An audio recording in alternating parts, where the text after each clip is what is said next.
Mr. Speaker, I stand to support this motion.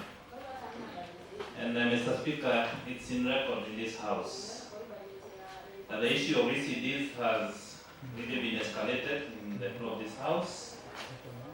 And the issues of infrastructure to do with the ECDs in the entire county of KAJIADO is in a dire need situation, Mr. Speaker.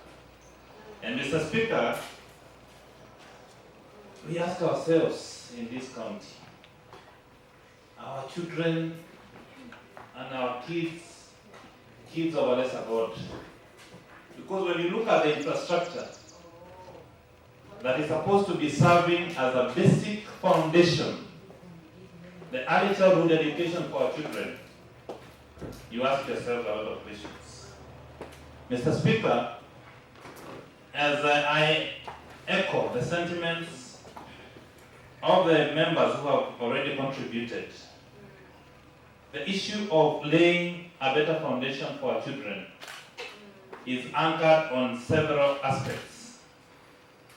One, we must have well-trained teachers to lay a good foundation for our children. Number two, we must have a conducive environment. Number three, we have to have a department that is really serious and willing to support the early childhood education system in this country. And Mr. Speaker, we have questions and a wide of questions to ask. What went wrong? What went wrong in our county in terms of infrastructure for the ECDs? The little children, I think, regardless of the many issues that we have in the county, should be a priority. The priority of laying a foundation for our children is not something that can be compromised, Mr. Speaker. And Mr. Speaker, when you go through this report, and I would like to go through the report on page 19, look at the state of affairs of the toilets in Kaimurunya Primary School. They serve illustrious. You can see the kind of humiliation our children are going through, the kind of sanitation our children are going through. Look at Ngatho Primary School and the crack on the wall.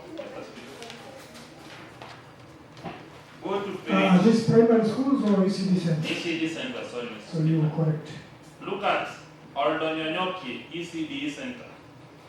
There's a pile of stones posing danger to our children. Look at the fire. Is it a toilet that is drifting down? Or what is that, Mr. Speaker? I think, all said and done, Mr. Speaker, we need to sit down with the department of this particular committee. The recommendations are right, they are timely, and I think we call now for action.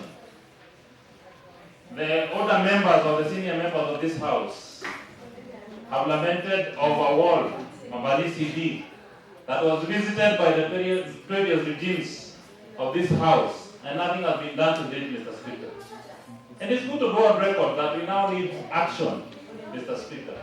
Little children don't have any sin. Little children that cannot fight for themselves. Mr. Speaker, if you don't come in the gap and rise to the occasion and fight for our children to get basic education, I think we are getting it wrong as a society and the entire county of KAJIADO, Mr. Speaker. The issue of employment of teachers. The teachers funded by BOM, they don't have the drive to teach our children. The kind of salaries that they are earning, Mr. Speaker, is a demeanor, and they cannot be able to perform their duties of laying the foundation of our children. This is an issue that requires all the seriousness, because if we don't do this, I think we lose touch with the generation that is being taught in our ECD centers. Mr. Speaker, the issue of the OD program. Most of the parents are low-income earners who are not able even to provide a meal during these hard times. Mr. Speaker, would like this to go in a program that will be able to be supported through the budget in the entire county for us to be able to keep our children in school and to sustain them in the next foreseen future, Mr. Speaker, because children cannot fight for themselves. Mr. Speaker, when it comes to the issue of sanitation, I think it comes first. Because there are many hazardous diseases. Some of the children who are coming from the local earners don't even have shoes. You can imagine that trees without doors and the kind of exposure we are exposing our children, the kind of hazards we are exposing our children to. Mr. Speaker, I think as a county, regardless of any differences that we may have, we must stand as a house, we must unite as a house to save the early childhood education for our children and the foundation of our children so that we don't miss this generation. Thank you, Mr. Speaker.